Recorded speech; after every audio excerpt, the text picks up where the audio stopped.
तो आदाब, नमस्कार, गुड इवनिंग, सत श्री अकाल। आप सभी लोग का स्वागत है क्राइम की कथा के इस चैनल पे। उम्मीद करता हूँ आप सभी लोग खुशहाल होंगे। अब आते हैं आज की कहानी के ऊपर। उत्तर प्रदेश के हमीरपुर में रहने वाला एक आदमी जिसका नाम कामता प्रसाद रहता है, वो बचपन से ही बहुत मेहनती रहता है। उसके परिवार में उसके पिता, उसकी माँ, उसकी 3 बहनें और कामता रहता था। इतने लोग रहते थे। उसके पिता PWD में 12 मजदूर का काम करते थे। उन्हीं की वजह से परिवार का खर्चा जो भी रहता है वो चलता रहता है। कामता प्रसाद जो रहता है वो बचपन से ही खेती बाड़ी और बाकी चीज़ें करता रहता था। खैर, पिता की मेहनत मजदूरी और जो भी कमाई थी उसकी वजह से 3 बहनों की कैसे भी करके शादी हो जाती है। शादी के बाद 2010 में कामता प्रसाद की भी शादी अंजू नाम की एक महिला से होती है। शादी के दूसरे साल में इनके परिवार में एक खुशी का माहौल आता है जब अंजू को पहला बेटा पैदा होता है। बेटा होने के बाद परिवार में सभी लोग खुश रहते हैं। उसके बाद ये सिलसिला चल पड़ता है। बीते कुछ सालों में अंजू को 3 बच्चे और पैदा होते हैं। कुल मिला जुला के 1 लड़का और 3 बेटियां। खैर, उसके बाद 2018 में इसके पिता की मौत हो जाती है। पिता के मौत होने के बाद जो इसके पिता ड्यूटी करते थे, PWD में जो 12 वर्कर का काम करते थे, वो नौकरी कामता प्रसाद को मिल जाती है। कामता प्रसाद को पहले तो इस सब चीज़ों का एक्सपीरियंस नहीं था, बाहर जाके कहीं काम करने का एक्सपीरियंस नहीं था। और जहाँ PWD का ऑफिस था वहाँ से करीब उसके गांव से 25-30 किलोमीटर दूर पड़ता था। वो डेली अप डाउन करता था, एक बाइक लेकर अप डाउन करता रहता था। खैर, वो काम ज्वाइन करता है और उसका रूटीन हो जाता है। 8 बजे वो निकलता था और शाम को 6 बजे के करीब आता था। वो 6-7 बजे तक आता था। लेकिन इस बीच दिक्कत ये हो जाती है कि जो इसका खेती का काम था वो यहाँ पे रुकने लगता है, क्योंकि इसका ड्यूटी का जो टाइम था वो रोज़ का था। संडे को भी कभी कोई इसको काम पे जाना पड़ता था, जिसकी वजह से इसका जो खेती बाड़ी का काम था ये थोड़ा दिक्कत कर रहा था। जो अंजू रहती है उसके दूर का एक रिश्तेदार रहता है जो कि शंकरपुर में रहता था। वो उसके गांव से करीब 50 किलोमीटर दूर पड़ता था। जहाँ पे ये लोग रहते थे, कांता और अंजू रहते थे, वहाँ से 50 किलोमीटर 60 किलोमीटर पड़ता था उसका गाँव। उसके बाद वो अंजू से बातचीत करती है और बोलती है कि जब भी खेत का काम पड़ेगा तो तुम गांव पे आ जाना, यहाँ पे आ जाना। यहाँ पे आने के बाद 4-5 दिन 6 दिन जितना दिन का भी काम रहेगा रहना, उसके बाद तुम फिर से वापस चले जाना। वीरेंद्र को भी इससे कोई तकलीफ़ नहीं होती, इससे कोई परेशानी नहीं रहती है। वो जब भी खेती बाड़ी का काम रहता था वो आता था और उसके बाद 2-4 दिन 5 दिन रह के फिर वो वापस चल जाता था। लेकिन जब ये इसके घर पे आता था और जब ये कामता प्रसाद अपनी ड्यूटी पे होता था तो एक दो बार ऐसा हुआ कि इन दोनों की नज़दीकियाँ थोड़ी बढ़ी। लेकिन इसकी जो सास रहती है, कामता प्रसाद की माँ रहती है, वो हमेशा घर में ही रहती थी, जिसकी वजह से इन दोनों के कभी संबंध नहीं बन पाए। खैर, कोरोना टाइम के बाद 2022 में इसकी सास जो रहती है उसकी भी मौत हो जाती है। मौत होने के बाद परिवार पे तो एक तरह से एक पहाड़ टूट पड़ता है। लेकिन अंजू और वीरेंद्र का तो खुशी का ठिकाना नहीं रहता है। वो दोनों बहुत खुश होते हैं कि चलो कैसे भी करके ये बुढ़िया रास्ते से हटी। जिसके बाद वीरेंद्र का जब यहाँ पे आता था तो पहली बार ये लोग 2023 के स्टार्टिंग में पहली बार ये दोनों लोग तन्हाई में मिले थे। तन्हाई में मिलने के बाद ये घंटों तक एक साथ एक कमरे में थे। घर पे कोई नहीं रहता था। एक बेटा था जो बड़ा था और बाकी 3 बेटियाँ, वो सब पढ़ाई लिखाई के लिए स्कूल जाती रहती थी। दोपहर में आता था, खेती बाड़ी का काम करता था और दोपहर में ही खेती बाड़ी के काम के साथ और क्या क्या काम करता होगा। खैर, ये सिलसिला चलता रहता है। कामता प्रसाद जिसकी उम्र 36 साल थी, उसको इस बारे में कुछ भी पता नहीं था कि इसके घर पे क्या चल रहा है, इसके घर में क्या चल रहा है, इस बारे में इसको कुछ भी पता नहीं था। क्योंकि ये मामूली सा टाइम 7:30-8 बजे निकलता था और शाम को 6-7 बजे तक आता था। इसको कुछ भी पता नहीं रहता था। लेकिन इस बीच होता ये है कि ये जो वीरेंद्र रहता है ये ज़्यादा दिन तो घर पे यहाँ पे रुक नहीं सकता था, क्योंकि 6-7 दिन का जब खेती बाड़ी का काम रहता था तो आता था, महीने 2 महीने में एक बार आता था, जिसकी वजह से अंजू और वीरेंद्र का संबंध नहीं बन पा रहे थे। इन चीज़ों से परेशान होकर एक दिन अंजू ने वीरेंद्र से कहा कि तुम कुछ ऐसा आइडिया लगाओ जिससे तुम यहीं पे रुके रहो, तुमको बार बार गांव जाके यहाँ वापस ना आना पड़े, ऐसा सिलसिला ना रहे, तुम यहीं पे रुको, यहीं पे काम करो, यहीं पे रहो। उसके बाद ये वीरेंद्र जो रहता है वो प्लान करता है, वो कामता प्रसाद से बात करता है। वो बोलता है कि कामता भाई, आपका बड़ा सा खेत है, आप तो रहते नहीं हैं, तो ये खेती बाड़ी का जो जुताई गड़ाई जो भी काम रहता है इसमें ट्रैक्टर का बहुत ज़्यादा उपयोग होता है, जिसके लिए आप एक ट्रैक्टर खरीद लीजिए। कुछ बैंक से लोन लेकर एक ट्रैक्टर ले लीजिए, लेने में आपको बहुत फ़ायदा होगा।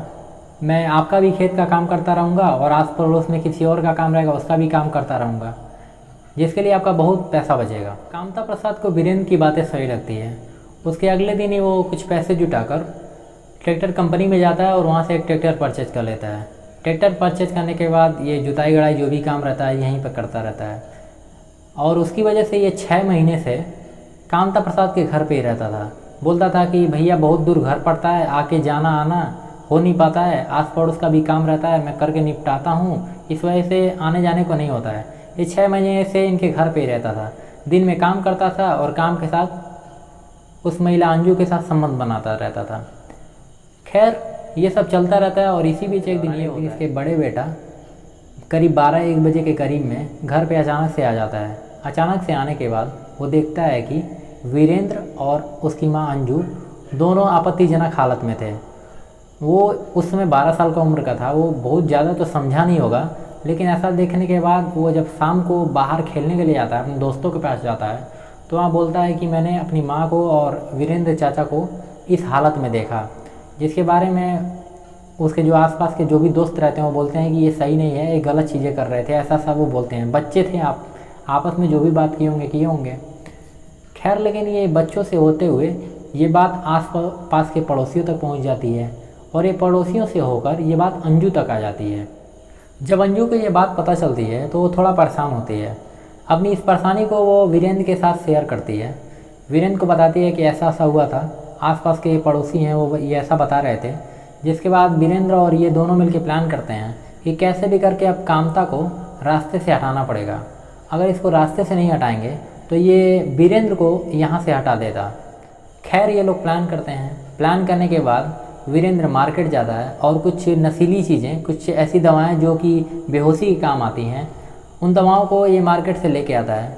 और जब ये कामता प्रसाद 7-8 बजे तक घर पे आता है, घर पे आने के बाद इसके खाने में कुछ ऐसी दवाएं मिला देते हैं ताकि वो बेहोश हो जाए। अंजू ऐसा ही करती है, वो उन दवाओं को उसके खाने में, कि उस दिन खीर पूड़ी बनाती है और उसके खीर में उस दवा को मिला देती है। दवा खाने के बाद थोड़ी देर में ही, करीब आधे घंटे में ही कामता प्रसाद नींद में आने लगता है। नींद में आने के बाद वो बेसुध हो जाता है। बेसुध होने के बाद ये दोनों मिलके उसका गला घोंटते हैं और गला घोंटने के बाद उसी रात, ये घटना की तारीख थी 9 सितंबर 2023। 9 सितंबर 2023 को ही ये लोग उसको उसी ट्रैक्टर पे लादते हैं।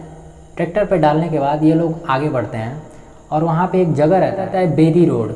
वहाँ पे जाने के बाद एक बहुत बड़ा गड्ढा रहता है, उसमें पूरा पानी भरा रहता है। उसी गड्ढे में उसकी डेड बॉडी को फेंक के वहाँ से निकल देते हैं। वहाँ से निकलने के बाद ये जो वीरेंद्र रहता है ये अपने गांव शंकरपुर निकल जाता है। शंकरपुर जाने के बाद महिला तो अपने घर में ही रहती है। सुबह का समय होता है, 9 सितंबर की तारीख आती है। 9 सितंबर को जब गांव के पड़ोसी जो भी आसपास के लोग रहते हैं वो अपने कार्यों के लिए निकलते रहते हैं, घर से बाहर निकलते रहते हैं, तो वहाँ पे उसी गड्ढे में उनको डेड बॉडी एक दिखाई देती है। डेड बॉडी दिखाई देने के बाद वो सबसे पहले 112 नंबर पे फ़ोन करते हैं। पुलिस की टीम आती है, डेड बॉडी को देखती है। डेड बॉडी को देखती है तो उसको लगता है कि शायद कोई पीने खाने वाला आदमी होगा और कोई गाड़ी ने टक्कर मार दिया होगा, इस वजह से ये यहाँ गिर गया और शायद इस वजह से इसकी मौत हो गई। लेकिन जब पंचायतनामा भरा जाता है तो उसमें पुलिस वाले देखते हैं कि इसके गर्दन पे यहाँ पे पूरा नीले रंग का एक निशान बना हुआ था। इससे पुलिस को ये शक होता है कि ज़रूर इसका हत्या करके इसको यहाँ ठिकाने लगाने के उद्देश्य से यहाँ फेंका गया है। खैर एसपी दीक्षा शर्मा के अंडर में एक टीम बनाई जाती है। टीम अपना जांच पड़ताल जो भी रहता है वो करती रहती है। जांच में वो देखती है कि आसपास में बहुत सारे सीसीटीवी कैमरे लगे हुए हैं। वो सबसे पहले उसी सीसीटीवी कैमरों की जांच करती है।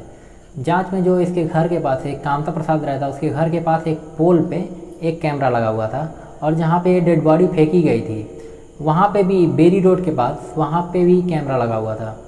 जब इन दोनों कैमरों को खंगाला जाता है और बीच के कैमरों को खंगाला जाता है तो देखते हैं कि एक महिला और एक पुरुष दोनों लोग इस डेड बॉडी को उसके अंदर फेंकते हैं, ट्रैक्टर के अंदर फेंकते हैं और यहाँ लाने के बाद बेरी रोड के पास वही दोनों मिलके इस डेड बॉडी को वहीं गड्ढे में गिरा के और तेज़ी से भागते हुए निकलते हैं। उसके बाद इन दोनों की पहचान होती है, दोनों वही दोनों थे। एक तो मृतक की पत्नी और एक उसका चालक। खैर पुलिस के पास एक पुख्ता सबूत हो गया था, जिसके बाद वो दोनों की गिरफ्तारी के लिए जाती है। घर पे उसको उसकी पत्नी अंजू मिलती है। अंजू को थाने पे लाया जाता है। जब वीरेंद्र के बारे में पूछा जाता है तो अंजू बताती है कि वीरेंद्र तो कल ही शंकरपुर के लिए निकल चुका है। जिसके बाद पुलिस की एक टीम शंकरपुर जाती है और वहाँ से वीरेंद्र को थाने पे लेके आती है। थाने पे लाने के बाद इन दोनों से पूछताछ होती है। इन दोनों को भी मालूम चल गया था कि पुलिस के पास सीसीटीवी फुटेज हैं, जिसके बाद ये लोग भी चुपचाप सब कुछ बताना शुरू कर देते हैं। अंजू बताती है कि 2010 में कांता और अंजू की शादी हुई। शादी होने के बाद सब कुछ ठीक रहता है, इनके 4 बच्चे होते हैं, यहाँ तक भी सब कुछ ठीक रहता है। उसके बाद इसके कांता प्रसाद के पिता की मौत हो जाती है। मौत के बाद उसके पिता जहाँ नौकरी करते थे, उस नौकरी को प्रधान और बाकी लोगों की मदद से उसी नौकरी को कांता प्रसाद को मिल जाती है। खैर कांता वहाँ काम करने लगता है। काम के दौरान इसका समय ऐसा बन जाता है कि वो खेत और बाकी चीज़ों का काम नहीं कर पा रहा था, जिसके लिए अंजू अपने एक रिश्तेदार को यहाँ पे बुलाती है। वो कभी कभी आता था और काम धंधे करता रहता था। इसी बीच इन दोनों की थोड़ी नज़दीकियाँ बढ़ जाती हैं, लेकिन इन दोनों के संबंध नहीं बन पाते हैं। जब इसकी सास की मौत हो जाती है तो पहली बार ये दोनों तन्हाई में मिलते हैं। मिलने के बाद इन दोनों का ये सिलसिला चल पड़ता है। लेकिन घटना वाली दिन 9 सितंबर 2023 को इसका बेटा पहले स्कूल से आ जाता है। वो हम दोनों को आपत्तिजनक हालत में देख लेता है। देखने के बाद वो शायद बाहर जाके अपने दोस्तों और बाकी लोग से इस बारे में बात करता है, और ये बात मेरे पति को ना पता चल जाए, कांता प्रसाद को ना पता चल जाए, जिसकी वजह से हम लोग उसका कत्ल कर देते हैं।